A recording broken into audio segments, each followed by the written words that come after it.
बिहार में assistant professor की बड़ी भर्ती आने वाली है, बिल्कुल टीआरई के तर्ज पर। उसमें भी चरणबद्ध तरीके से भर्ती होगी।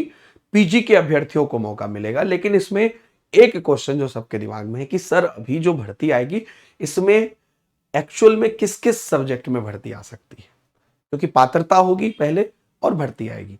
तो जिनको नहीं मालूम है, पहले तो मैं विषय के बारे में बताऊंगा ही, पहले मैं शॉर्ट में आपको बता देता हूं कि 82 वीडियो मैंने पहले बनाया है इसी चैनल पर, जाके देख लीजिएगा सब चीजों के बारे में। तो आप बिहार एलिजिबिलिटी टेस्ट इसको बोल सकते हैं, या एसएलईटी स्टेट लेवल एलिजिबिलिटी टेस्ट बोल सकते हैं। बेसिकली हुआ क्या है, कई वर्षों बाद आया है और नया प्रारूप लेकर आया है। इसमें क्या है कि अगर आप बिहार में असिस्टेंट प्रोफेसर बनना चाहते हैं और आप पीजी किए हुए हैं, तो आपको जैसे बिहार में एस्टेट हुआ 9, 10, 11, 12 के लिए, वैसे ही यहां पर स्लेट होगा, है ना। और ये मोटा मोटी आपको एक जनरल पेपर प्लस आपका जो पीजी में सब्जेक्ट है उसका पेपर का कॉम्बिनेशन पे होगा। अगर आप ये पात्रता हो गए, अब इसको क्वालिफाई कर लिए, तो फिर जैसे आपकी बीपीएससी की टीआरई एग्जाम होती है स्टेट के बाद, वैसे ही इसके बाद आपको जो है एक मुख्य परीक्षा होगी असिस्टेंट प्रोफेसर की। उसके बाद आपको वो आपके सब्जेक्ट आधारित ही होगी और फिर उसके बाद आप नियुक्त हो जाएंगे।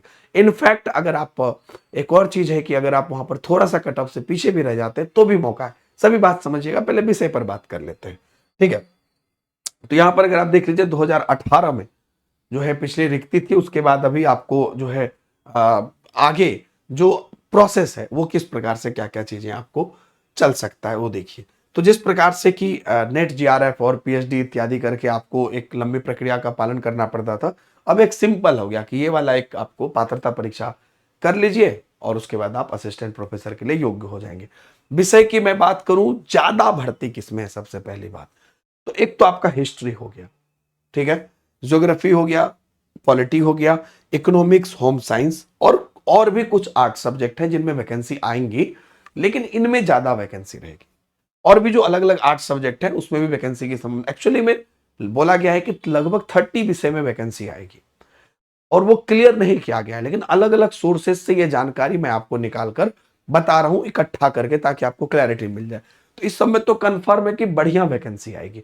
इसके अलावा और अगर आप किसी दूसरे आर्ट्स के सब्जेक्ट से आते हैं तो उसमें भी आपको वैकेंसी देखने को मिलेगी, लेकिन यहां पर जो है क्या कहते हैं उसमें और कौन कौन से विषय होंगे वो अभी क्लैरिटी नहीं है। जैसे क्लैरिटी होगा मैं आपको बताऊंगा। तो ये आर्ट्स की मैं बात कर रहा था, तो ये तो आपका एक बढ़िया हो गया कि मेन मेन सब्जेक्ट सब में आपको दिख रहा है।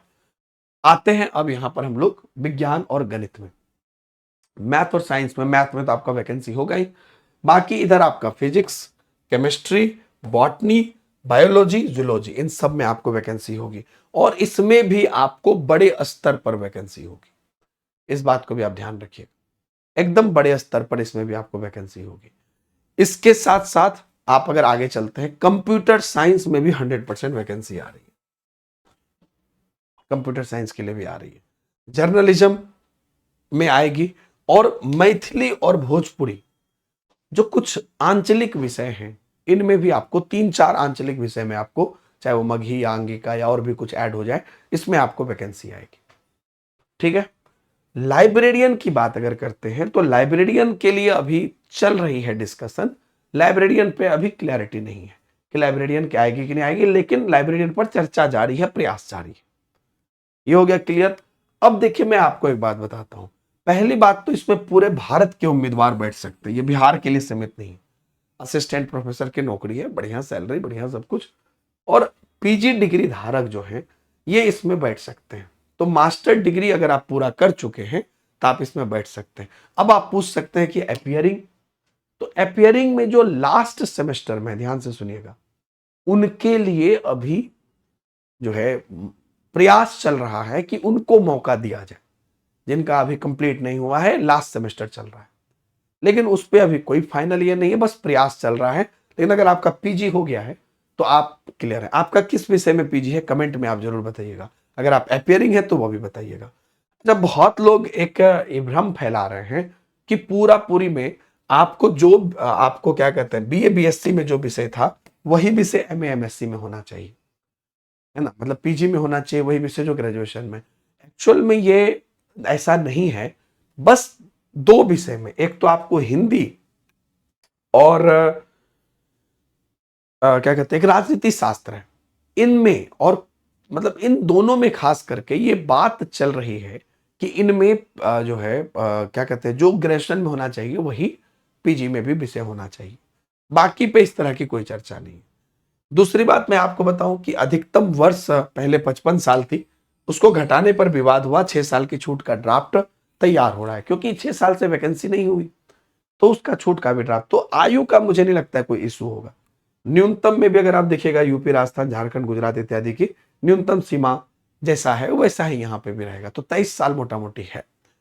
अब देखिएगा यहाँ पे अगर परीक्षा का जो स्वरूप है, तो आप पीजी हैं, आप ये एग्जाम देंगे तो मेन एग्जाम है। मेन एग्जाम में आपको आपका सब्जेक्ट का ही सब्जेक्टिव डिस्क्रिप्टिव होगा, लेकिन जो बेट एग्जाम है, जो मेन आपको पात्रता क्लियर करनी है, तो इसलिए पूरी तरीके से ऑब्जेक्टिव होगा। आपको एमसीक्यू 4 ऑप्शन रहेंगे, और इसमें आपको जैसे एमसीक्यू का आप आंसर देते हैं वैसे आपको देना पड़ेगा। जैसा मैंने कहा, ये टीआरई की तर्ज पर ही ये फेज वाइज भर्ती होगी, है ना। फेज 1, फेज 2, फेज 3 करके बड़ी संख्या में पद खाली है। बिहार में आप अगला जो है इसी पर मोहर चलेगा। 13 से ज्यादा विश्वविद्यालय है ना, सभी 13 विश्वविद्यालय और नए जो डिग्री कॉलेज खुले हैं, इन सभी जगह पर, कई जगह पर तो कहा जा रहा है कि 50% सीट खाली है, तो इन सभी जगह पर भरा जाएगा। तो ये एक बड़ी भर्ती आने वाले कुछ सालों में आपको रहेगी। तो आपको क्या करना है कि बेट परीक्षा पक्का क्वालिफाई करना है, और उसके बाद जो आपका मेन परीक्षा होगा उसमें मेरिट में आना है, जैसे आप स्टेट देके टीआरई देते हैं। यहां पे लेकिन एक एक्स्ट्रा आपको बेनिफिट है कि अगर मान लीजिए आप बेट क्वालिफाई कर जाते हैं, असिस्टेंट प्रोफेसर का जो एग्जाम देते हैं और फाइनल कट ऑफ से आप थोड़ा पीछे रह जाते हैं, तो भी आपको गेस्ट लेक्चर के रूप में नियुक्त किया जाएगा।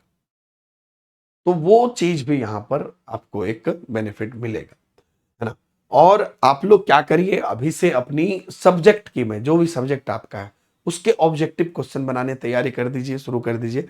डॉक्यूमेंट्स जो आपकी पीजी की है वो सब डॉक्यूमेंट्स आप तैयार करिए, और छोटी छोटी जितनी भी जानकारी मैं आपको दे रहा हूं इससे आप जुड़े रहिए, ये बहुत इंपॉर्टेंट है दोस्तों।